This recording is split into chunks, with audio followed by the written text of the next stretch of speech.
All right, there we go. Sweet. So, I mean, okay, where do we start? Uh, so first of all, I guess for my video, the big goal is figuring out the people talk about systems like Pathfinder Second Edition or Draw Steel or similar role-playing games that focus on combat, how they give like a bunch of options, like so many tactical tools to play around with, which to me feels very much like what the people, when I read comments, they talk about, oh yeah, that's the thing I liked in 4th edition, that I'm glad like gets a new coat of paint, gets like an update 10 years later, something like that, like 15 years later, right? Yeah.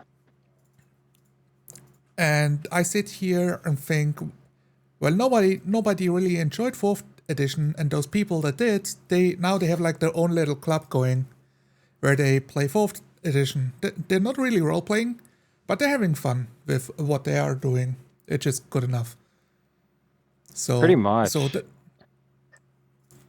yeah, Yeah, I feel like those people, like you said, it's kind of a niche group. I've only ever heard um I really haven't heard a lot of positive things about fourth edition, you know? And I know yeah, that Draw Steel coming out, there's been a lot of people are claiming similarities, and I guess it's because of, is it because of the action economy and all the things you could do? I guess probably. I personally uh, could do without all those things. I don't see how that is exciting in a role play game. It definitely inhibits role yeah. play. You can work around it and you can find ways to do it. It's chock full of unnecessary stuff, in my opinion, you know? Just so many things to keep track of that make it harder to keep your mind in the game. And it's more like accounting work in a lot of ways, you know? Unnecessary stuff. Good one. So there's like, for instance, there's like a recovery system in Draw Steel, right? Well, just to Right. start off, there's three different meta currencies that you need to keep track of. If you're familiar, obviously you're familiar with EZD6, you've got Karma. You just keep track of that, and you can boost your rolls as you see fit, which is great. But in a game like Draw Steel, you've got I see. recoveries, then you have a heroic resource that accumulates, then you have a surge pool that accumulates, and throughout the game, you have to remember that you can pull from these pools to do things. So recoveries are interesting. They're essentially your ability to take health potions in some sense. So, uh, Wait, really? Oh, I yeah, thought this is the D&D approach of, oh, you know, when you sleep, you gain your hit die back, and you spend those hit dice at in short some rests to in some recover. it is kind of like that. Yeah, that's a good way to put it. That's a good way to put it. But it's also like chugging a health potion, right? Because like mid Right. combat. So in Draw Steel, there's you have your movement, your maneuver, and you're at your main action. Now, Yes. in your, I believe it happens in the maneuver phase, and I could be wrong if it's either action or maneuver. No, it's in the maneuver phase. If you are taking damage, you can decide to catch your breath. And by catching your breath, you expend a recovery. Baseline, the class that most of us played had a baseline of like 10 recoveries to use. And the recovery is it gave me 11 health a health stamina back, which is basically health, which is Okay. quite a bit. Um, It sounds like a lot for sure. yeah, yeah. So like my current stamina was 33. Um, once I got, and it goes from 33 down to negative 16. Now, I can use my recoveries between 33 and 0 if in Yes. combat. If I go below that into negative, I can no longer catch my breath in combat. And I think it's weird because like it seems like a lot that you're getting. Oh man, I could just keep getting 11 health every time it's my turn. but the game kind of stresses on the GM to throw unbelievable amounts of damage at your players. And that's something that I got caught off guard by, and I was treating it like 5th edition, where I didn't really utilize that, and I got below negative health too Right. fast and never got to use my recoveries. But then, then there's ability buff. They could use certain abilities by using your heroic resource, which is a meta currency, and then surges to up the damage. It's just like adding adding a lot of math, so much math, so much modifiers, so many meta currencies to track that, role play was kind of out the window. We tried as hard as we could if you watched it, but it was uh it was tough to keep up with the role play and remember all the things. So there is two ideas that spring to my mind. The obvious one, which resonates with your experience, is Sean are saying, "Oh, those players they played a computer game with pen and pencil, I remember him saying that. without like, what are you gonna do?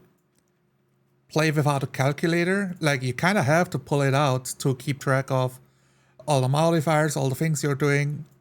And I've had some of that even in D&D 5th edition of, okay, I'm keeping track of my spell slots and I'm Yep. keeping track of my second wins, of my action search, if I have one or two of them, depending on the level, keeping track of different abilities, like, oh, I got this thing I can do once a day Yeah. because I don't know, like an air genasi or something. Maybe I have my Gust of Wind as a spell, but because I'm a creature, not because I'm a wizard. Yeah. And It trying to keep track of all of those little things now blown further out of proportion with Draw Steel to give the players this, what does it say, like this cinematic adventure experience. they claim it. They claim it's a Yeah, cinematic experience, especially Draw Steel does. It's all over the book. Unfortunately, you've it read the turned book. I did not. I only read what it yeah. said on the website. So Yeah, I read a can good you tell me portion a of the bit more? beginning. So I read like a here and there. I didn't read as much as some of the other guys did. Right. But it You had to build a character, definitely, so it's like yeah. gotta Well, gotta no, get to we the good. we didn't even have to build characters. Tom had us pick pre-gens. So Oh yeah, yeah. we didn't So you really can have to like dive too deep skip into that. the book. Yeah. Um, but the book definitely stresses on combat, combat, combat. Throw everything you can at everything. So it's like every time it's your turn, you want to expend all that you can. And Yeah, we're striving for the cinematic experience was what they were really selling. Um, I don't think it was very much of a cinematic experience more than it was like a Dark Souls difficulty level RPG where you could just get I mean, I had a different experience than everybody else in the group. I basically got killed immediately. I got knocked out right away. true, true. The Yeah, game started and I died. Um, right. It's funny you because know, it was talked about in the one Reddit thread that one of the players posted, right, to give feedback, but also just to see how Reddit reacts. And the hmm most upvoted comments were skill issue. You died, sucks to be you. You should have role played as competent fighters and not stupid fighters that don't know what they're doing. So you can lean into how combat works in Draw Steel. And I found that a hilarious comment because, oh, so those people think the problem was that you lost. Like yeah, you're upset because you died. But the play, like talking with you guys in the voice chat and watching the aftermath of the game, like talking about your frustrations with the game, a lot of it came down to like getting I don't know the English word, like getting whipped through encounter to encounter, allowing for no room to breathe and role play in character and organize what you want to do. Showcased perfectly when the elf showed up and said, "You may not pass these woods. Like we're gonna stop you. We might even kill you hmm for showing up here." yep, And I think it was Dean that played the elf. He was ready to speak elf to elf and role play it out when the game master interrupted it and said, "Well, we start the negotiation combat now, basically. That's what it is. Yes, Negotiation combat has started. Here are your 8 options, like your tactical options on how to perform negotiations.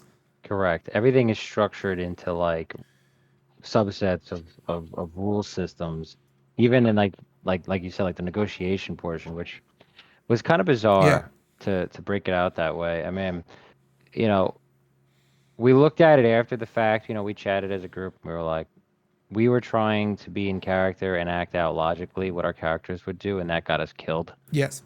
What the way Draw Steel is designed to be played is not role play, and to optimize every turn and optimize those turns through turn by committee.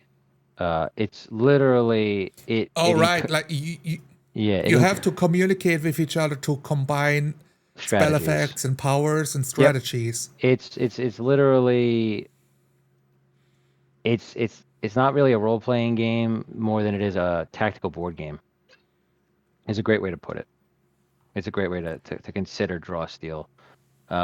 Because if you role play and the GM is doing what the game asks, like Tom did, you're gonna just Yeah. die.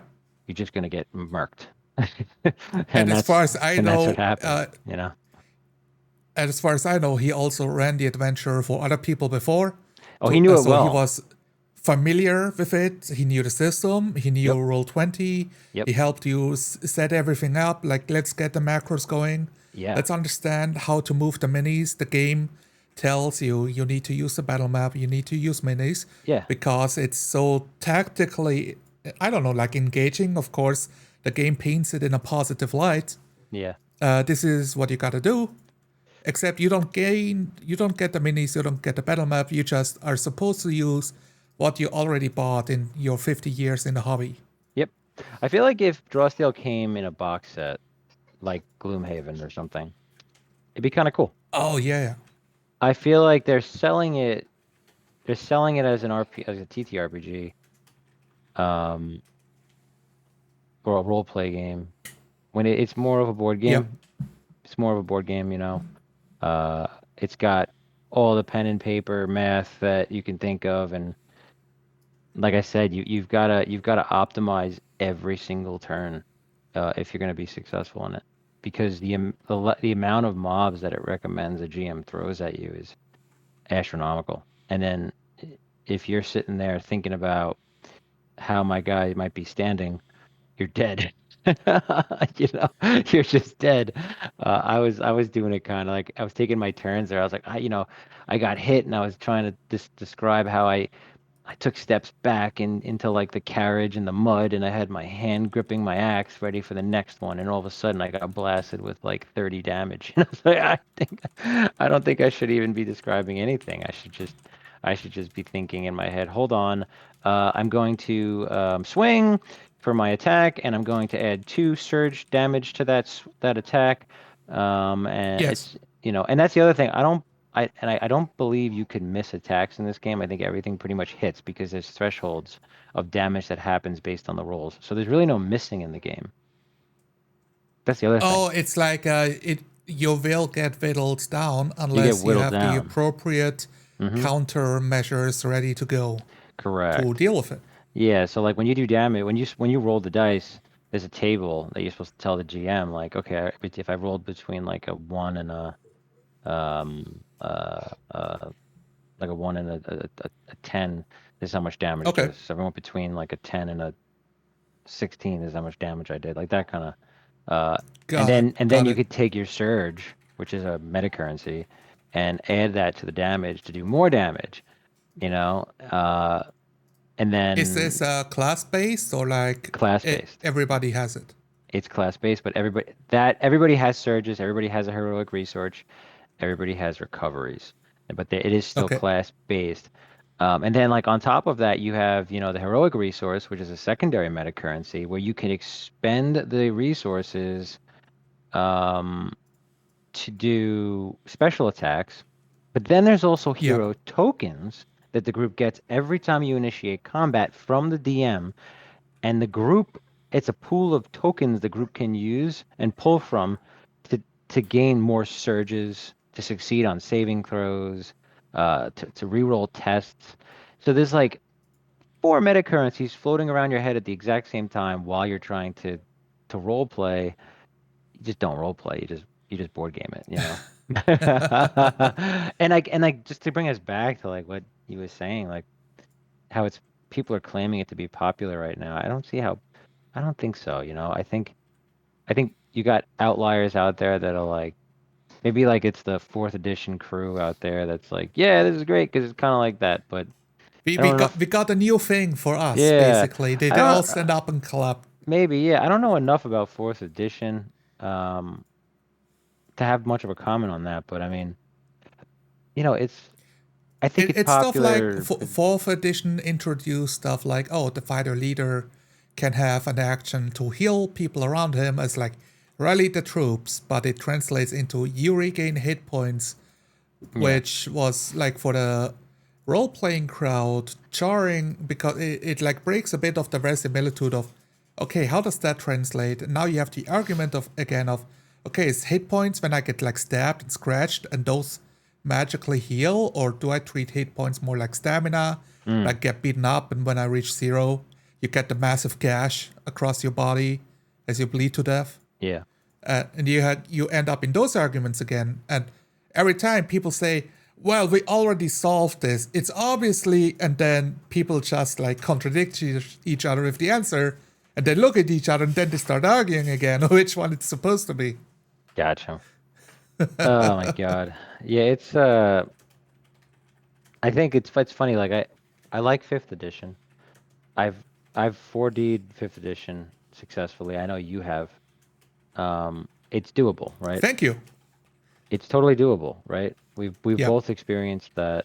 I have come to realize that I much prefer rules light systems like EZD6 and Shadow Dark because they allow for the immersion. I'm an immersion guy, so it's like, which we all are, right? It's why we love to Yeah. role play Obviously, and do for 4D. sure. So, uh, and obviously I take it steps in other directions with like virtual reality and stuff. But you could achieve that immersion through rules light systems much easier, and that's what I strive Yeah. for. The appeal to these video game-esque RPGs. I'll just play a video game. You know, that's the way I That's look why at it. I wanted to ask you specifically, since you also have experience with wargaming, right? Oh yeah, You yeah. This is did a very couple much like games that. on your channel. So what is there any benefits to role playing draw steel compared to using your table with all the Hmm. minis that you see like, oh, this is a little thing that would be nice to have in the Yeah. wargaming table that's missing. So it's funny you say this because I said this after the game. I said, it's easier to sit down and play 40K or Age of Sigmar than it is to play Draw Steel. As far as That is very much accessibilities go. yeah, that's Accessibility. a damning critique. I can have a player who's never wargamed before sit down at my table and I could teach him fourth edition Age of Sigmar in a night. Yep. And around by turn two, he or she would be rolling the dice, knowing exactly what they got to do to go through the phases. I could never say that about Draw Right. Steel. Draw Steel would take multiple sessions and studying to figure out how to do it. Could you tell me a little bit, since I have some experience playing Warhammer 40k 8th edition and 10th edition, Mm, and that one did not feel easy at all. And I play Tau with no magic casters whatsoever. yeah. But playing that, I was constantly at a loss. Like, how do I use my drones correctly? I Which think stratagems should I deploy? How do I beat the enemy? And yeah. I played a match, and the other guy was like, "Well, my Space Marines are on bikes, and they are in melee in turn one. Beats the shit out of your ranged army." It's interesting It's like, because okay, 40K has struggled with accessibility recently, and Age of Sigmar has yes, been Warhammer's poster child for how do we make wargaming accessible at Games Workshop to everybody. And Yeah, that's like the big goal. Oh, yep. the new thing, Age of Hmm. Sigmar, hop on board. It's easy to play, and they're taking the successful rule changes and the implementations that they've done with Sigmar that people love, and people love that, hey, it's accessible to new players, and they're moving it over they're starting to slowly move these changes into 40K. So 40K I'll make them is work 40. in that. Yeah, Okay. well, they're trying to take the successes that they had with Sigmar and implement them into the Yeah. rule set in 40K, which is a good thing because I think a lot of friends that I know that play 40K have played Sigmar at my house and have been like, wow, why don't they do this in 40K? This is an amazing change. And I'll be like, and then like, well, I find out an edition comes out and they're like, oh, they started to put these into 40K now. Because it's almost like Age of Yeah. Sigmar is like the test child. It's like the test subject to get 40K better, which is interesting. Uh, It's Give 4 me a.m. two Sigmar, seconds. I time have for to just your new y- rule changes like pretty much, spritzers. yeah. 2 seconds. I just gotta just check on my son real quick. Gotcha, gotcha. No worries. So, I was looking in the meantime over at straw. I got this mosquito in my face. Man, they're so annoying. They keep stinging me. Gotta get Okay, rid of back on that. topic. I'm looking at the draw steel rules, like the one page. What they say they offer, like the big thing, like it's a breathtaking new. I mean, those are buzzwords. Action oriented fantasy RPG. I can see that this would be action oriented. Like, okay, the focus is on action. Let's see how the action plays out in this fantasy, Hmm. like obviously fantasy RPG. But it feels like RPG doesn't ring true for me of how you explain it plays out. But if you see role playing games as you take on the role of a hero, which is what they call the book they're selling, it's the hero's book and the monster's book. Okay, your role is a hero. What does a hero do? Fight ungodly amounts of monsters, go through montages where the director designs montages on how to overcome this like dangerous deadly swamp full of gas or to cross a crumbled bridge that's already collapsed. Or I imagine those are the kinds of skill challenges they're talking about, like non-combat challenges. Like they're not talking about role playing, they're talking about put yourself in there and tell me how you as a party overcome it, and then you throw something at the wall and make a die roll. Pretty much, yeah. And then, it's funny that you brought up the montage system. Um, the group experienced that. I was dead, but it definitely did not feel epic. It's kind of jarring. It's weird. And then the action is you spamming abilities in an MMO is kind of what it is. Yeah, And but also just having to do that mathematically versus pressing 1, 2, 3, 4, 5. it's like what one of the, well, let's say benefits. One of the benefits, air quotes here, for Draw Steel is okay, it's a turn based game. So if you try to raid in World of Warcraft, something like that, if you don't press your abilities, you basically lose damage or you lose output, so to say. You Yes. have to always find a reason why to press buttons to convert like doing nothing into something useful for the party. Hmm. And but in a game like Draw Steel, you could just stop doing anything and talk with the other players what you should do, pause the game, discuss above table, and see like okay, like one of them is escape a collapsing ruin, but there's no tension in that because you can pause the game and discuss how to escape at any Yes. point of the game. Correct. Correct. Now, unless you have a GM who's not allowing for you to pause, right? It can be Yeah, if played he's that way. like enforcing a Yeah. way of playing. He just keeps the Yeah, ball rolling and he keeps the tension going and going and going. In a lot of ways, the game we played was like that. There was limited time to stop and think, which kept true. the tension high. Um, but again, unfortunately, I didn't get to experience. the latter of the game. It was Right. You were at the yeah, sidelines thinking about, do I yeah, like start up Final basically Fantasy 14 and play Vivo? sitting there, kind of just watching from the outside. I was pretty Yeah. much just sitting in chat, which was fun. True. And it's but the funniest part was I the way I died with my pants down. I don't know if you noticed that. Oh, the trouser strike. I Yeah, forgot. I got trouser Oh, striked, and then my pants fell down, and I died. I died in the mud with my pants down. So, it's not very heroic either. So it's like, I had one role to play, that is to be a hero, and the and I game was not. master decided your pants are gone now. Well, the funny thing And is, then, yeah, that's an actual ability in the game. I didn't know that. I thought that that was kind of just a flavor he had added. And then Crispy had yeah. confirmed, no, no, no, that was an actual ability in the book. And it's like, it's like, oh, I could, What is it supposed to do? Like slow somebody down by 10 feet for his I turn think or it was a something? slow. Yeah. Let's see if I can look it up real quick. Yeah, I Like, think it's oh, a your slow. belts unbuckle, you have to like readjust whatever, the trousers. Yeah. Who knows Yeah. if you're wearing a robe or some pants or a tunic, Yeah. trouser Yeah. strike. What an ability though, you know? But I yeah, I see. mean, it's funny. Like after it was done, I said to myself, like, and would I do? We all said it. Like, would we play this game again? And it was pretty much it was pretty much a resounding no. And that's no knock at Tom. It's just the system. The system is just not in the.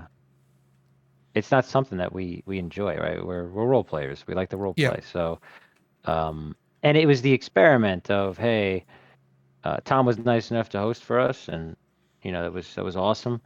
And it was the experiment of, can we role play any system, right? And I think this system beat indeed. us.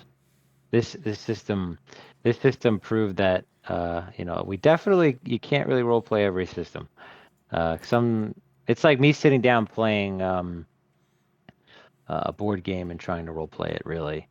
But at least the tension of the Yeah, board game every is different. time, like Yeah. every time when you role play, you basically cut in on the time of playing the Hmm. game, Yeah. Yeah. which is one of the criticisms from people in the hobby that get upset at role players try, like acting in character or speaking with their character's voice, be like, what are you doing? Like, the adventure is on east. Why are we not just going down east? It's Oh like, yeah. but my mother lives west from here and I haven't seen her in years.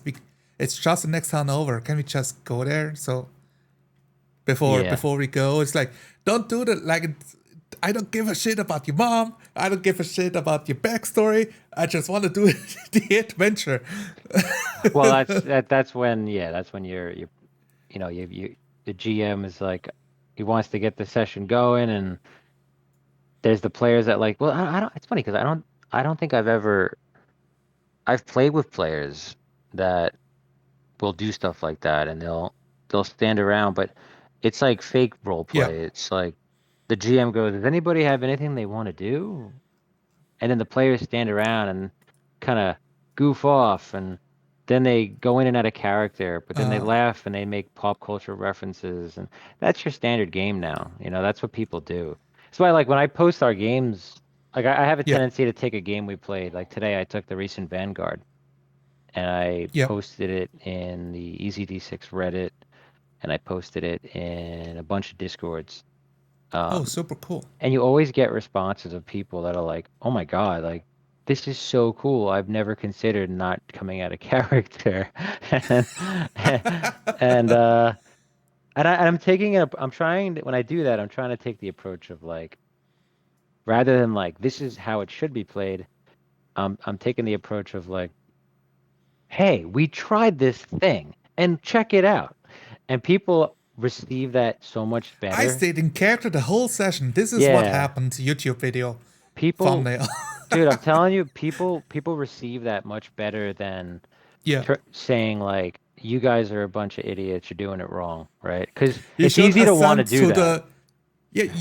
like you guys, you curse have to ascend to the fourth dimension Correct. to join us. It's like, what do you mean you're better than me? It's like, That's what happens. yes, Yeah. but they That's don't want to listen. They don't want to hear that. they Like don't want to nobody hear wants to. that. I don't want to hear that. So Yes, I'm better. when you I find that, and I know we're like off the topic of No Raw worries. Steel, but like I found that like when you approach the average players in the hobby with like, hey, check this out, they'll be like, wow. Like when I did our Shadow Dark game, I posted it to the Shadow Dark Discord, to the Reddit, to other Discord channels, and it actually got like over like 500 something views. And then I got a ton Amazing. of comments in both Reddit and on the YouTube video. People I'd never seen before, just being like, "Holy crap! Like this is so cool. I'd love to see more games played like this." And there's so many people out there that just never realized, like, oh, we don't have to do things the way that WotC tells us. Yeah. Right. Because I'll be honest, I feel like WotC's kind of driving that whole like play style in a lot of ways with their like live plays and then all the people they sponsor to play their games. You know, the True. Like that one informs this cultural zeitgeist of, oh, this is how you're supposed to play. Mhm, And for me, it was the same thing when Twitch got big. That was pretty much when role playing started on YouTube, and as a live stream event. All right, I could role play, but we could record it on camera and play it for people. mhm. And I knew about that way before Critical Role blew up. Yeah. So I got like into the hobby amongst the nerds that they like all the die rolling and they like the tactical combat and how Mhm. do I use like second edition feats to like and smart thinking to defeat the enemy. Oh yeah. And then you get like this one wizard show up and cast Spanish, and one of the players is gone forever. It's like, okay, well, that's in the game too. So fuck it, we ball. Yeah, let's see Yeah, where do we go from here. And pretty that much. and that was charming still. Like for me, okay, that's very charming. Lots of out of character talk, but I saw it always at that point. Definitely saw it as, oh, it's friends having fun. I like fun. This is a good thing. Totally. Yeah, that was always the thing too. It's like friends having fun is an aspect of it, and I think Yeah. it's weird because I've had that argument with friends about the hobby when I tried to explain, hey, you should role play more in your games and cut Yeah. the silliness out. And then I get met with, well, my players come to the table because they don't get to see each other often and they want to hang out. And my argument always Yeah. is, well, why don't you make the best of that time? And like, who's to say you can't get together on Discord any other night and just hang out and laugh? Like you're playing a game, play the game. You don't and these analogies have always been used, but like you don't I think Shauner said it once, or was it might have been Tomb of Lime. You don't go to band practice and goof off. Like you practice, you play. Yes. If you're in a Yes. band, you're not showing up to the rehearsal and not playing your instruments. Definitely.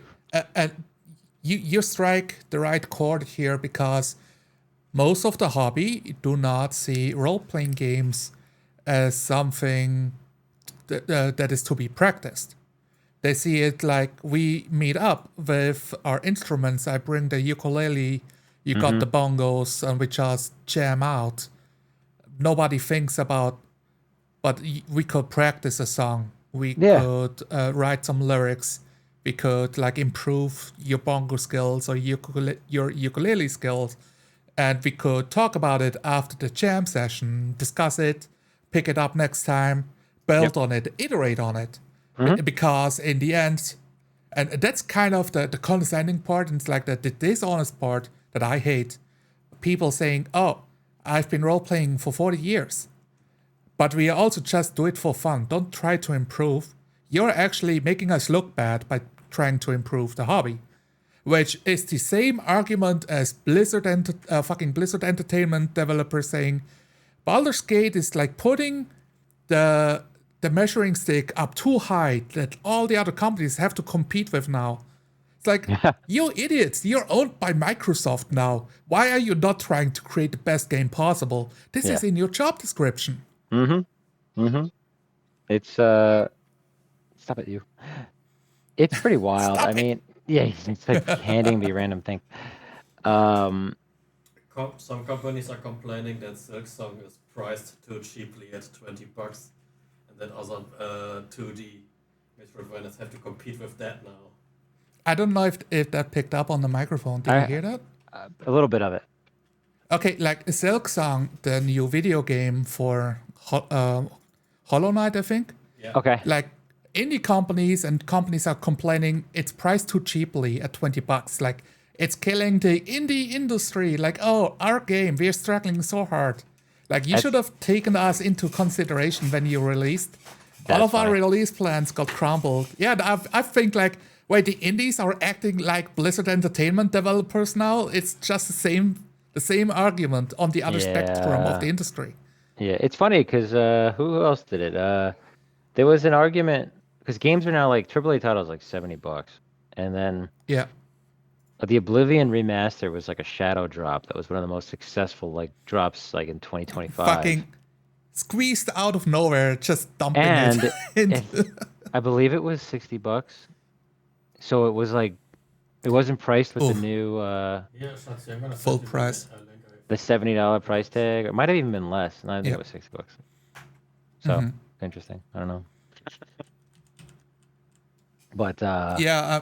If I were to buy it, for me it's 54 Swiss bucks over here, which is like 55 or 60 US dollars, somewhere around those parts. It went down then, which is pretty cool. But yeah, it's still very super crazy. Like, do you also have negotiations? One of the things for negotiations that I was thinking about, technically, this game gives you more options on how to deal with negotiations with NPCs. You have all of these tools available on. I don't know them, honestly, but I remember Tom saying, like, here are the 8 tools for your negotiation phase to draw from. Did it feel like you got more tools, or did it feel like now you're restricted to those 8 things? I know from experience from watching you guys, it definitely felt like, well, we're not role-playing anymore because it doesn't matter if it's not listed. That's exactly how it would feel. And unfortunately, like I wasn't in those negotiations. But from the outside in, it was like, here's more rules to bog down the game, to take us out of the immersion. That's how I felt about the negotiation system.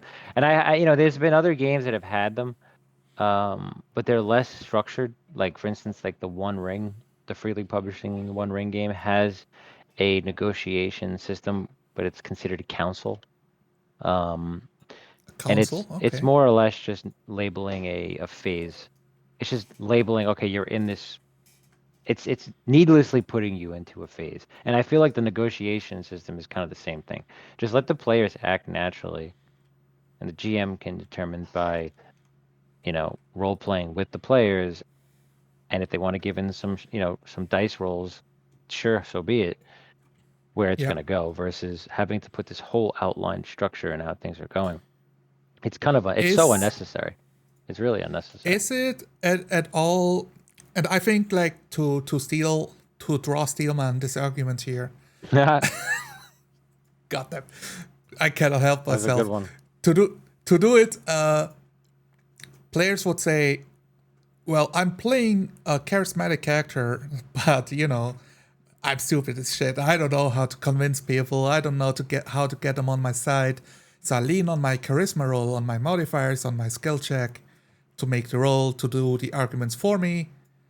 And you don't you don't want to put me on the spot, right? Like, you don't want to embarrass me in front of my friends, trying to convince them. Then you say the wrong word, and now all the guards, they pull out their weapons, say you're under arrest for like trying to solicit the guard or something. And the players get mad at you. So surely the negotiation system would alleviate that, because you can just say the thing you try to do. And, well, does it help at all? Like, even for those players? I don't think so. I think it still pulls you out of the it pulls you out of the game, you know? Right. And that's the one thing that I always just want to, I think we all want to avoid is getting pulled out of character, getting pulled out of the game. Um, we want to continue to think and see through the eyes of our character, and you know, these niche systems like subsystems within a system that Draw Steel has Yeah. is just continues to pull you out, continues to make you have to think. And if you do it, like if you don't ignore Yeah. it and you and you play it as intended, you know, you'll have a chance of survival, right? And that's what it's all about. This game is survival, um, through numbers, and optimization. Uh, and that includes Right. It's like that would even if go for you, this, you know, yeah. because you could get like think about it, like if the negotiations go wrong and you go into combat in this game is so harsh that it's you don't want. It's almost like you want to avoid combat, maybe. Just so. It's really weird. Like for me, I'm thinking from the tactics perspective of you want to give the players more tools to deal with whatever problem that comes, but Draw Steel does the same with montages and negotiations. But do you actually gain like meaningful choices, or is it all just like what makes it meaningful and what makes it an illusion, so to say? Because Mm. meaningful negotiations for me is when I get to feel the arguments in character, when I can like become emotional as the character, like he gets heated because It makes the it other guy meaningful. said something that like insulted him, like those you humans are not allowed here. Like, what are you talking about? We literally have a friend in our circle helping us. It's like, Yeah. and You, it's more you funny when you say like we have elf friends. Like my best friend is an elf. You point hmm to him like that's also just funny if you can do it in character. But if hmm you draw one of your 8 negotiation cards to persuade the elves, which leads to a no but statement or yes but statement or whatever combination, No, it I think feels hollow. yeah, it's hollow. I agree. Yeah. I agree. I agree. I think that the natural negotiations is all you need in a game like that. There's no reason to break it out. I think that that whole system is something should be ripped out of the game or don't even use it. If people really want to play Draw Steel, don't even don't even do it. Just use the combat because that's kind of where that's what the game is selling on anyway. You know. Do you feel well, what role playing games have you played recently? There was where Oh, we you were also playing the Shadow Dark game. I I remember that one. so Shadow Dark, and also we did Daggerheart, ECD6, Easy D6, Daggerheart, Daggerheart. True. Um, what else did I play recently? That's really what I've played recently. Yeah. Yeah, and out of all of them, Easy D6 has been my favorite. And I love Shadow Dark because Shadow Dark has like that fifth edition itch that you kind of get, even though it's not fifth edition, but it kind of is. Um, but Easy D6 is just amazing. And you know, being a fan of fantasy, the casting system in that Yes. game is just better than anything I've ever played because it's all imagination based, you know. So do you feel like the magic system in ECT6 allows you for more tactical freedom hmm on what to do compared to a rules heavy system Yeah, that's supposed to give you all the strategies? 100% because you can envision rather than being handcuffed to what is in your book and in your spell slots, you know, you're envisioning what it is you want to do based on the situation. Like when I played my necromancer, I wanted to slow enemies, so I created this area effect that skeletal arms come out of the ground and grab my enemies, Yeah. and Crispy ran Yeah. with it, and it worked, you know. Oh yeah. So like tactically, my imagination was able to go free, and I was able to achieve what was in my head as long as my role was right, you know, which is fine because that's what we want. Uh, Right, like That's the role allowing you to be like, well, you could fail, but you could you fail. get Yeah, the chance. you You got a get the chance. chance to. Correct. Yeah, and I loved that about Easy D6. You know, that's the one thing about that system that blew me away. Like that was just so cool, so good, and the strike system allows it to work because we're not bogged down by having 1,000 different dice to roll for damage. So it's nice. If it goes through, it's a strike. If it doesn't go through, it's not a strike. And there's a small amount of Absolutely. meta currency in that game, as there is every game between karma and hero dice, but it's easily manageable, and it's just something that if you truly that's the direction I think that I mean if you think about it, it's like how many games are people going to make, right? You say to yourself, oh well, Right. hope more people should make games like this, and you say, well, Big Bad says Why it all don't the you time. just He's play like, that game? Like, why just do you need a new one? correct. Just Big Bad always says that. He's like, I only want to play ZD6. Why am I going to play anything else? He does like Shadow Dark as well, though, so he likes to play that too, because it's a pretty easy game to get into and not. There's nothing about Yeah. it really that's difficult to manage in role play. It's a very easy role playable game. So it's like new games coming out like this. Like, what's the point? I guess they're marketing to wargamers. I mean, a couple of things that show that come up immediately is Pathfinder releasing second edition, D&D, what's he releasing 5.5, whatever. 5.5, Like we yeah. we make it new, but we just call it 2024 Mm-hmm. because we want to stay 5e, so people don't feel like they wasted the money the last 10 years. Yep. And that's really what it is. Like, how do we get people to pay the books again, buy the books again? And the same thing happened in Germany with the Dark Eye when they released the fifth edition for the Dark Eye, which is also like a very old system that came out of like students in London that speak English that play D&D, and those come to Germany and they play D&D, but nobody speaks English, so they invent the Dark Eye to roleplay with the local groups, the whole German subculture of role-playing games. And when they released 5th edition, all my local friends said, this is a waste of money, the rules are worse, it softens many things, like it loses a lot of the fidelity that you had with the more complicated rule sets that had a rule for Mm-hmm. everything, and just like made it dumber but didn't make it easier.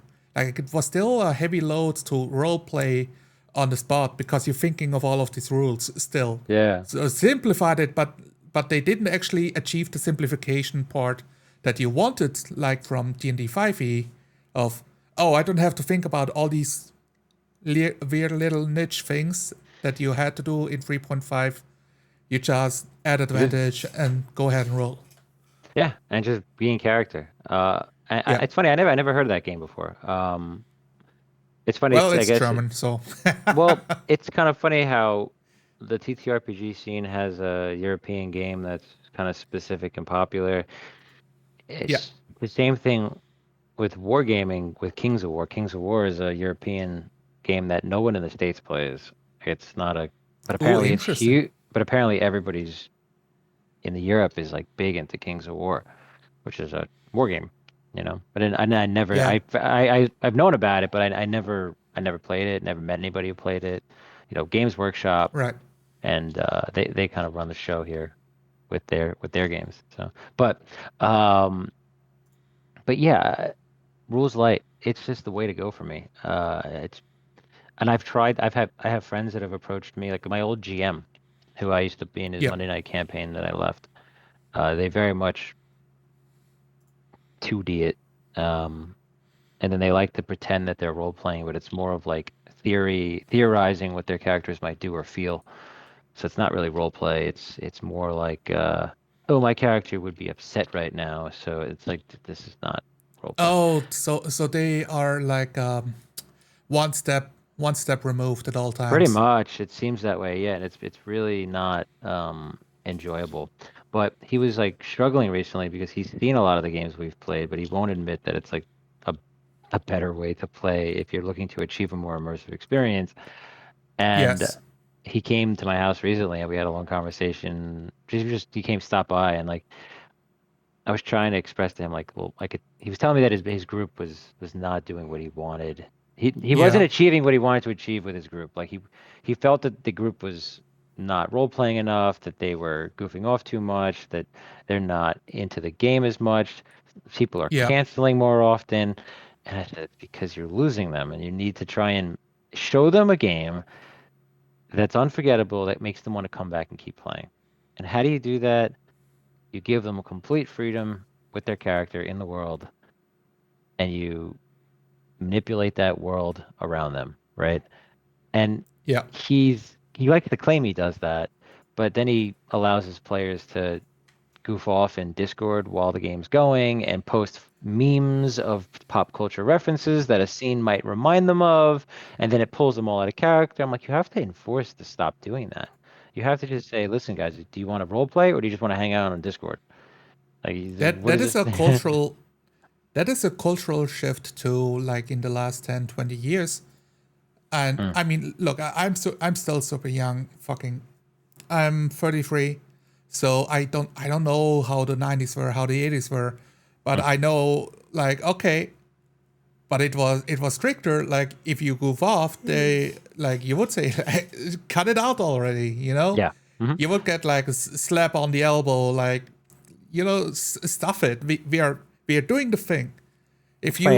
you show Yeah. up for football practice, you're there to improve, not just to like dribble the ball all the time and shoot the ball into the rectangle, right into the goal, right? Hmm. Practice is practice, and it's serious. And if you goof off, you do it before, you do it after. But while you practice, it's what you're doing. Like there's a seriousness to it, but it allows you to improve, and you gain like the pride and the encouragement of like, all right, I am getting better. It's been 2 months, but now I can speak more in character. Now I understand what my character would feel in those moments, and I've learned how to express those emotions in character without stumbling over my words. I've reduced how many ums and ahs I say during the game, and I'm Yeah. better in tune with the other 4 players that are also role playing, so we don't cut into each other all the time. Yeah. And that's one thing you can see so well. And you have to tell me, did you feel that in Daggerheart when you had the 3 sessions between first session and third session? How did that feel of being in tune with the other players? Did that express itself or not really? Like it felt like kind of the Uh, same? I felt so. It's funny. Daggerheart has a pretty good system for character creation that allows you to become more in tune with the characters around you. There's a process where, and I forget what they call it, Yeah. but you can see it in our session 0, I believe we did it on there, where each player has to ask another player in the group a question that Yeah. that their character might know about their character. So it's like you develop these connections I with the saved your party. reputation, but what Yes, happened and how did I do it?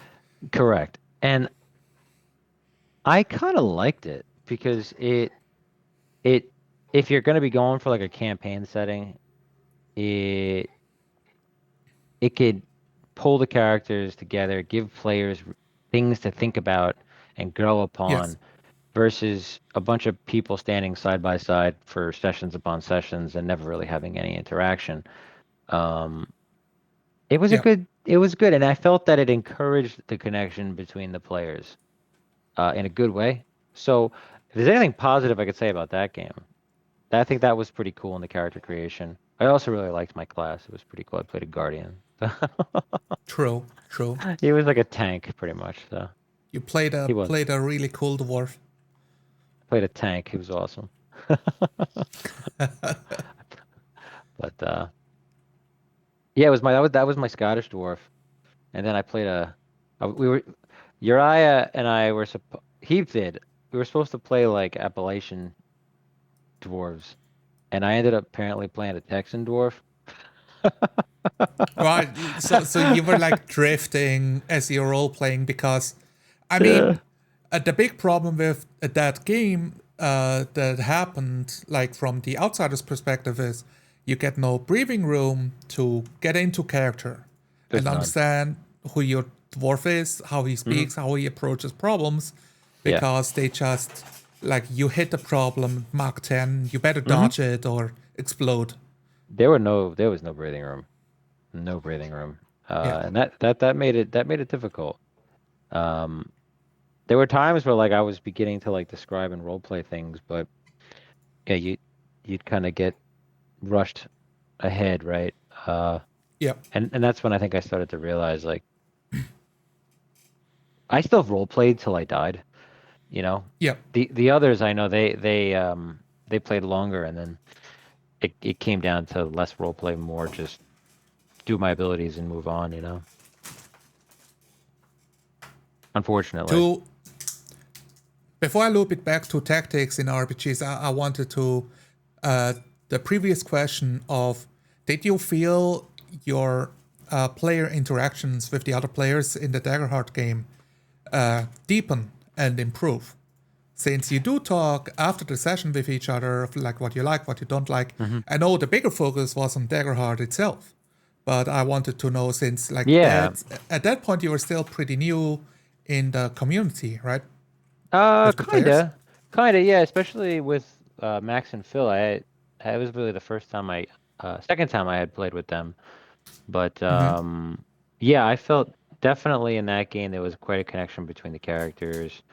Actually, I was playing with Crispy. Phil was GMing that one, so Crispy Right. and Max. Yeah, I felt our characters connected pretty well.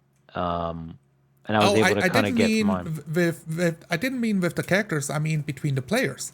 Oh yes, no, The 100%. actual role playing. Yes, no, definitely. And it's funny because by the third game, Max and I even talked about this. We started to kind of understand, like he hadn't played with me before, really much. He had, but he hadn't. So Right. the understanding, like what, how do I function when I role play? What visual cues do I give off when I'm maybe not done speaking, or maybe he's not done speaking? Um, and our personalities and how we respond to things. That by like the second, by like honestly by the second episode of Dagger Heart, I started to get more comfortable with that. Because my first one was with Vampire the Masquerade, and Oh yeah, yeah, true. that one was a wild ride because I had never played online before like that, being recorded. We were live, so that was nerve-wracking. And it was funny because like I had just found you like Crispy on YouTube, and like I was watching his videos, and then all of a sudden I was in one of his games, and it was like, whoa, what's going on? This is a lot at one time, but I signed up for it, you know, and it was like jumping into the fire in a lot of ways that game because like I didn't like I didn't want to like I was live. I didn't want to look like a moron and like not play well. I gave so much thought into how I'd play that character and what I was gonna do. Yeah. Um, and then I ended up doing pretty well on it. I didn't really mess up too much in the rules. That was one of the other things that was one of the first systems that I played after 5e that I was not very comfortable with, and it took me a while. I had to like really go over the rules to like understand what was going on, and how things worked. But once I got into character and we were navigating the world, things were fine, you know. And then like I did my own thing. Like there was one point where Yes. where Phil just like took off down the road on his motorcycle, and I was like trying to follow him, but he just like clearly was just gunning He's it to get. already gone, like He down the was road. gone. So I was by Yeah. myself. And then it's like, okay, what am I gonna do now? I was like, well, I'm just going. And I like rolled off into the main drag and then off into the back alleyways, like the slums of Vegas. And I'm like, time to Oh, feed. cool. Time to feed. And Oh, nice. that was kind of my solo scene. That's what I did. And then I went to like a mortuary, and I think that was the one time I screwed up where like I was like I really had an extended turn there. Like I was super new to like the whole turn economy, you know? And My for new people, like if I release this for people that haven't fully roleplayed before or are new to this concept, the turn economy, meaning you don't hog the spotlight, right? Like everybody at the table gets a moment to roleplay, even if you split the party. But even if you separate it, maybe you have a turn or two with like a back and forth with another character, or the game master saying what's happening and you reacting to it, and then relinquishing control, like let the scene breathe a bit so that the other players can take it as a cue to pick up what's happening on their end. And this, it's basically like, you know, if you make a movie, it's your side swipe. Like the cloak pulls over the camera, and when the cloak is gone, you're at the other location of what's happening with the other player characters, without having to say like, "Cut, okay, other player, it's your turn. Step up to the plate." It's like it's that level of So trust. when I did that. Nobody hears you. It's that level of trust, right? Where, you know, I moved my character forward, I Yeah, did an action, and then I stop, you know, maybe right after whatever that action is to allow for the GM to respond, and then either yes. continue that or move on to the next player. And then you kind of just hold in suspension like what I was doing, and then continue that. So, you know, that took a little bit to learn, but then I got it down pretty well. You know, That's the part, it's a lot like of fun. it's not hard to do, but it's unusual because most games we don't do it. So you have to, like, okay, now you're driving without the training wheels, Jimmy. You just go down the road and keep trampling those pedals. Yep. And you learn, you, like, I cannot explain what balance is. You just try to hold the balance. Yep. That's it. There's a lot about it's a big balancing act. A lot of it. It is. Yeah, It so is. But then once you're like in the beginning, it's always a little nerve-wracking. Every time I play, it's like, because you're like, well, yeah, how's this gonna go, right? What am I gonna do? What actions do I want to take? Like initially, because initially, like, you know, going in, like what the setting is, and maybe you know what the mission is. So you give a lot of thought to that. Like that happened actually this yeah. Vanguard session. Like I had all these ideas in my head. I was like really thinking, because Crispy gave us the mission. Because he with those Vanguard sessions, we get the mission beforehand and we understand what we're going into, but not fully. Right. So like I was And like, all right, you're elite soldiers, like you get good pay, you're highly skilled, yeah, you know what you're doing, but the mission is still highly dangerous and you just have to figure it out as you go. yeah. It's So like like in my Navy head, SEALs with combat suits. pretty much, yeah. Or like Halo, right? So The like Master Chief. Master Chief, yeah. So like going into it, it's like I give all these thoughts like, okay, well, how would I breach this ship? Would I want to call over to them to try and like get them to respond? And then we decided, okay, which I prefer personally, like I like the book what Crispy did better, where we're all ready. The game is going to start and we are in our torpedo like deployment pods rocketing Oh yeah. across space to penetrate the hull of the enemy ship. So I'm It's like like, the I'm oh, thinking in my that's so head, I'm like, cool. I'm in it already. I'm like locked in. I'm harnessed. I am going. And Yeah. as soon as that thing blasted through the wall, my intro was like, debris flies. I roll on the ground, gun ready. And then it's like we're in, we're locked and loaded, and it's a rush, man. It's a lot of fun, but like it's so funny. Like I just I tend to overthink before a game where it's like, well, what am I gonna do? What am I gonna say? What actions might I think about? What actions might I consider that I might want to do in these scenarios? Right, And then like look at yeah, your character sheet, all the little options you have. in some sense, yeah. But from a role play perspective, like what I want to carry my weight as a character, right? And I'm trying. I think in a lot of ways, I've struggled to do that slightly with Sphinx as a character, Yeah. because he's become more of a run and gunner. But he is a super soldier, so that makes sense. Um, so like I tried to give Let's some talk about thought, you know. a couple different concepts because there's the one early about Vampire the Masquerade, the first system of learning a new system and having to deal with that. And the other one that you just brought up of like what did you call it? Like making your character distinct from the other characters. Like what is the weight of your character? You Yeah, just said it, but I carry. forgot. So Like yeah, no, that's okay. yeah, So carrying your weight as a character. Like I this want to concept carry must it. be Yeah, completely foreign to some players out there. yeah, Especially yeah. if they play like draw steel, they think, oh, my weight of as a character is to heal the party or to lead the group. Yeah. And Well, yeah, in a lot of ways, you wanna. I know from that example, right? My character, he has a background in archaeology, but he's also a super soldier. And in the first couple of right. games, like I didn't lean enough into the archaeology portion of it.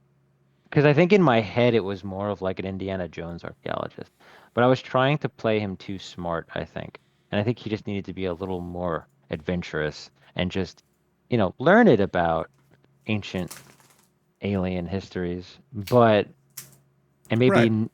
but less like so like carrying my weight like was he being useful from like an ancient alien history standpoint. Like, I felt maybe I fell down carrying that weight. Was he useful in a defensive and like a survival aspect? Yeah, 100%. Especially in the last game, there was a moment where we were running down this like corridor and I turned around and we were getting chased by a ton of enemies. And I just blasted a grenade out of my grenade launcher in the direction and like triple crit. I think it was like a triple crit. And Yeah. I just annihilated them. And it might have, I don't know, changed the game entirely, So in that sense, I carried my weight on a combat side, but from a character's personality and proficiency and specialization side, I've been struggling to carry weight on that. I think personally, I feel like he could be doing more. Um, Crispy's son Avery always carries his weight. His characters are always like super analytical, very smart. Uh, Always comes up with awesome ideas that you could do in the game. Um, like, hey, maybe Right. Yeah. let's overload the power systems and send a jolt of energy through to like basically nuke the building, or let's do a override the security systems to bring down, all the the hatches on every floor and lock down the building. Things like that I'm like, Wow. I wish I could think of that on the fly. But I think the other thing is, and I've been saying this for a while, uh, and I got to stop leaning on it as a crutch. Uh, my sci-fi verbiage and terminology is weak. I've always been. It's really what it comes down to, and I've watched and read a lot more into sci-fi, and I love the genre. I want to get better at it. It's just a I mean, practice thing. those are all skills that are not on the character sheet, They're not and on the character saying, sheet. and basically saying, right, like, okay, Yeah. you having to expand your vocabulary in the setting you're role playing in, Yep. so that you can role play better, and like watching maybe movies or reading books on it to expand your mind of cool things you could do in that environment, so that when an opportunity shows up, you don't have to think about it. You're like, oh, I could do this cool thing that I've seen once Yeah. in the role-playing game. Yeah. Like one of the scenes that played out in the second Vanguard game of trying to hack the elevator to shoot it up like a rocket through the penthouse. Yeah. And I thought like, oh wow, that is so cool. And it failed twice. Like, oh, we don't get the cool thing. No. But that was but that was also again an example of Avery's ingenuity with his character. Like Yes. he's got all these awesome ideas, and he's got the dialogue down and the vocabulary. Like Yeah, I want talking like a super soldier, like he is part of the army. I want to be able to Like, sit there and yeah, be like, uh, affirmative. I don't know.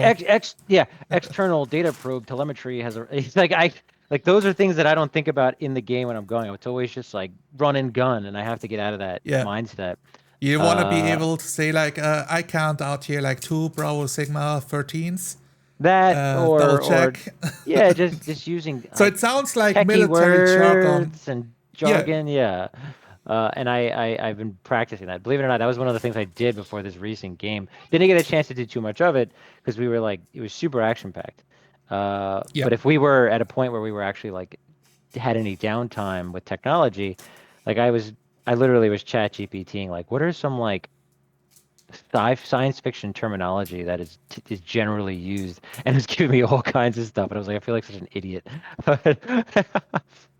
Absolutely. Yeah, buddy. But I love that it and for I don't want people to be discouraged about that because No, it some shouldn't people be. might see this as, oh no, I have to figure out how to do all of that in character.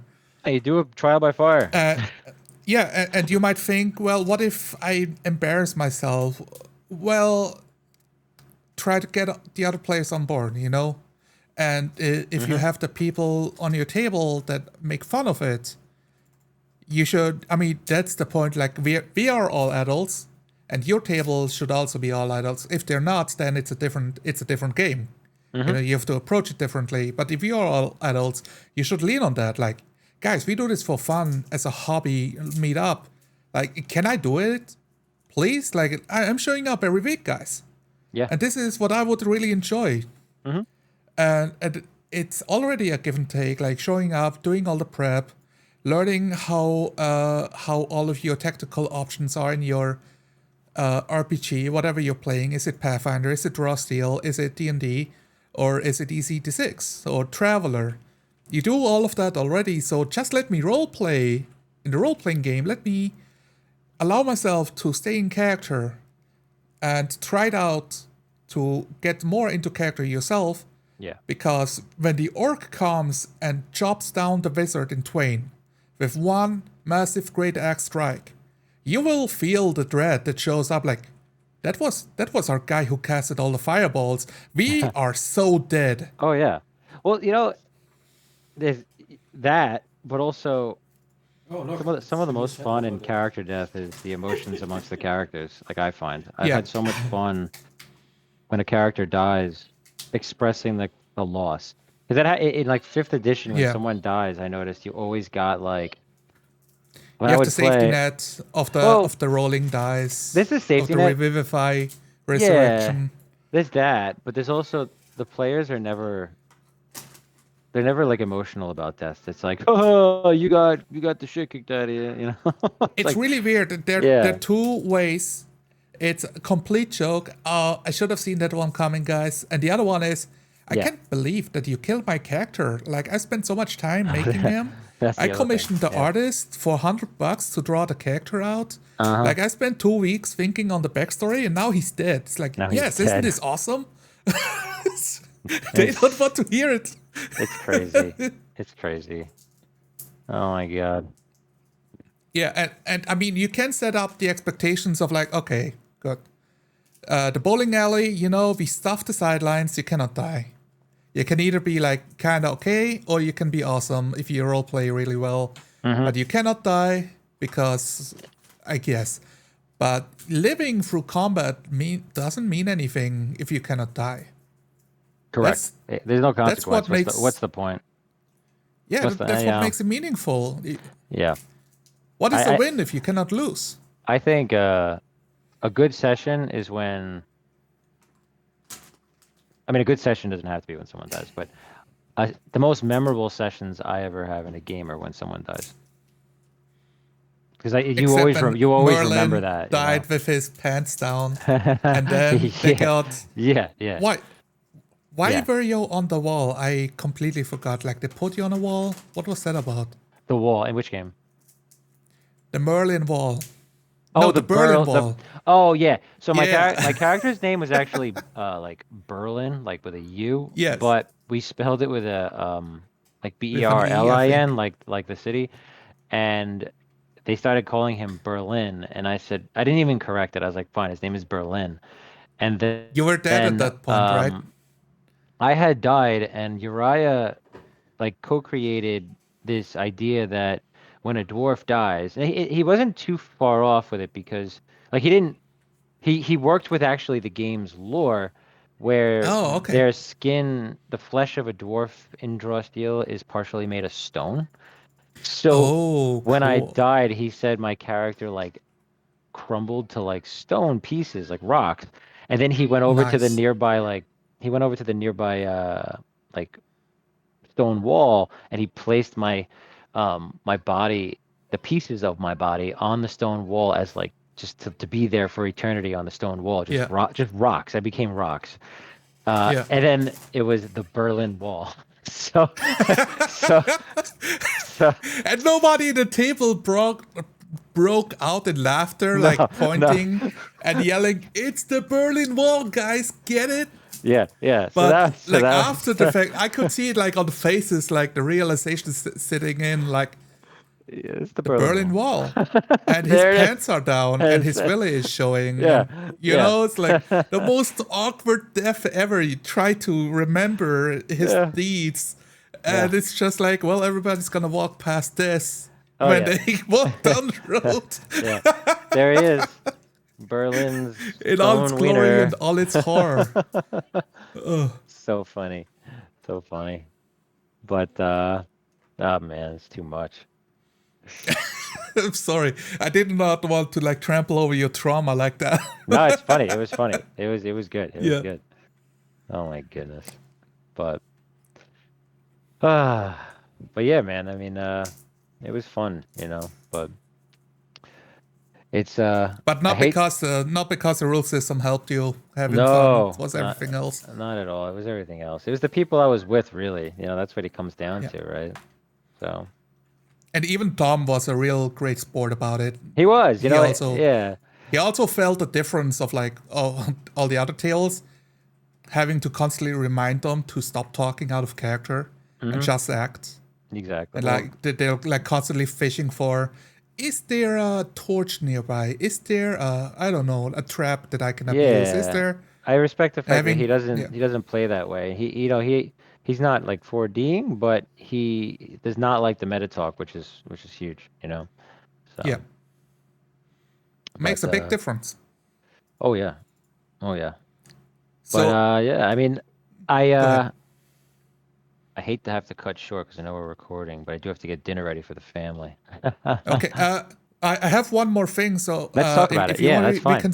No, let's Okay, talk good. about it. Yeah. So about like VTM, Vampire the Masquerade, you brought it Hmm. up there. Like, okay, you're getting into a new rule system, so Hmm. you don't know like what all your tactics are available to your character. It's a different. It's not a fantasy game anymore. It's not D&D. It's vampires, werewolves. I don't know what it all encompasses, and it's also Hmm. probably changes depending on the table you play in. Do you play aristocrats? Are you like famous baron? Or are Sure. you playing a pop star, that leeches off the fan base? Yeah. Or and learning a new rule system to absorb, Hmm. but trying to figure out what all you can roleplay. I think the key part here is like how much bandwidth is left over to stay in character, think what your character would do, and not having to think, well, what are the options on my character sheet? Will this kill me? Like, do I have an ability for that? And Yeah. being The constantly distracted by the rule system. the interesting thing about VTM is, and then we were playing a modified version, but it wasn't too modified. Um, the Rather than being classes are kind of replaced by The clans. clans, the Yeah, yes, so you get it when you pick the clan that you want to be, you get an idea of like, okay, what is this character's like social status? How are they going to really be role played? How am I going to play it? So the setup, right, if in a lot of ways VTM is like super role playable. Like I think it's probably one of the most role playable games because of that. Like there's so much history and around each clan, and it's a lot of direction for players on like how you might want to approach this. Uh, yeah, so from in VTM, like I went Gangrel and I knew right away like I'm gonna play like this degenerate, and I just went with it, and like in a lot of ways that character was like inspired by like a Jesse Pinkman like character from like Breaking Bad. So, like you lean into all devices because just the consequences don't matter. just lean You're a into vampire. everything. You just, you know, Yeah. you're like a loose cannon. Like I kind of was, and there was a point where Crispy's character like was talking to Phil, and he's just like, find that kid now. He's a loose cannon. And I was like, yeah, my character Yeah. is a loose cannon, which was funny. So Fantastic. yeah, that Did was a good did you game. feel did you feel the range of tactical opportunities of what you could do from social encounters to puzzle solving to just I don't know if combat happens, but I know like VTM isn't It that big about can. combats. It's not. It does happen. I think the system was more background for me in that game because Yeah. for me, uh, and for everybody, like hunger was like the big thing, the big resource that we had to all manage, and we knew when we were hungry Right. because Space Roadie started us off already very hungry. So immediately there was a fire under us to go out and feed. And that Right. was like immediate. It's like instead of thinking of the system, we were thinking, okay, we know we're hungry, we're starving. We came into this Oh yeah. starving, so I wasn't even thinking about abilities. I wasn't thinking about things I could do. The only thing I knew I wanted to do was how am I going to find someone and how am I going to drink their blood? And it wasn't even like I want to use this ability, I want to do this, I want to do that. It's in the real world, if I was in a situation, how would I get this guy to stay still so that I could do that? And the only thing I could think was I draw a gun on him and put it on his forehead and tell him Yeah, turn. And I did do you that. drug him? Do you like coerce somebody to come back to your room? I Or do literally, you like yeah, just yeah. yeah, I used like the pulling the gun is like you got no other choice. Like here like comes the thief, don't move in they go. and turn around and get on your knees. And I was free reign to do what I had to do because I had a gun to this guy's head, And like that is, there was one point where I approached a group of guys in like a back It's alleyway crazy. with my gun. And then as I was like trying to get one of them to like leave the group, another guy came up behind me with a knife to my neck. So like that Yeah. was like, holy crap, what do I do in this situation Ooh. now? Like that was a wild game. That was a wild game. Uh you don't think as much about system. You just think about Yeah. instinct. It's like so much instinct in that game. At least that's how I felt with it. It was just all instinct. Not much abilities, not much what can I do in this situation. It's like instinct, just primal instinct. How do I survive? I'd Yeah. love to play that again. That was a lot of fun. Yeah. Fantastic. Yeah. I'm thinking of like how to tie this into the tactical conversation, and when I think about it, like players they want all of these options, but the viewer the rules are like the rules still establish the world, what you can or cannot do, and what you have to roll dice for, like the hunger mechanic. But the tactical options is up to your imagination, so to say. hmm Like, okay, how do you get your prey? Well, figure it out. You got That's a it. gun, you can use a gun. You have superhuman powers, you can overcome somebody. Yep. It's Push them all against the wall, instinct. you can drag them off into the forest, you can like do all kinds of cool ideas. hmm Like the fucking 2 a.m. jogger that is like cannot sleep, is restless, goes out through the park, and suddenly Easy one prey. cry and he's gone. Yeah. Easy prey. Easy. As long Absolutely. as I got my gun with me, I'll make them stop moving. So So if people like tactical things to do, I wanted to talk about Pathfinder, but I don't think we have a chance. And also, I don't know if you played Pathfinder at all, like I in any haven't. way, first edition or second edition. No, Yeah. I haven't. Okay, Yeah. I'd we like to can one leave day that try out it. then. Yeah, one day I'll give it a try. One day. If it's a lot Yeah. like Draw a Steel, I don't know if I'd want to though. Well, that's the big difference. I'm playing the first edition. We have 3 sessions in. hmm And I very much feel like, oh, there are tactical choices here that I can make. Playing a martial class, I can choose to bull rush, to charge, to trip, hmm to. I can even do something like, I don't know what's it called, like running over somebody. hmm That basically, if I make the check right, I land on the other side of him. And if my check is so high above the enemy's die roll, I can also knock him over at the Hmm. same time. Interesting. So there's like maneuverabilities that gives modifiers to things. Kind of But we similar to use draw steel in that way. There's a lot of that. There's a lot of just things yeah, and interacting kind of around the simultaneously. That's just draw steels. It exactly. reminds me of draw steel. What you just said. Yeah. Yeah. But Definitely the does. reasons why I never played it before, or I played it and then I stopped, was there were too many options. All of these different feats, you have to pick one of them, and every time you do, all the other options are cancelled out. Like you cannot do the other things anymore. Yeah. Oh, you wanted to be trip? Well, you should have picked improved trip as well as the trip, That's and you stupid. don't. So now you will never trip anybody ever in your life because your modifiers are not gonna keep up. That's You unbelievable. cannot be competitive. That's- And we, yeah, yeah, that was the big problem. That's why I was like, well, I don't want to learn all of these rules just so I cannot be a cool character in this fantasy universe. Doesn't make sense. Uh, I'd rather just yeah, go with my instinct and imagination, like in yes, a VTM or Easy D6. Go with instinct, go with imagination, yeah, and the world comes alive. You want that. If the world's not coming alive, like let's just drop the role play, lay down the pogs, lay down the tokens, and turn by committee. Wait, it's you should use your maneuver. You forgot your maneuver. You could catch your breath and gain 11 health. Oh, you're right. Let me do that. since the focus is not role playing, the world is not the limitation anymore. So you can get your friends and play Baldur's Gate 3 together. Yeah. Divinity Original Sin 2 works pretty well.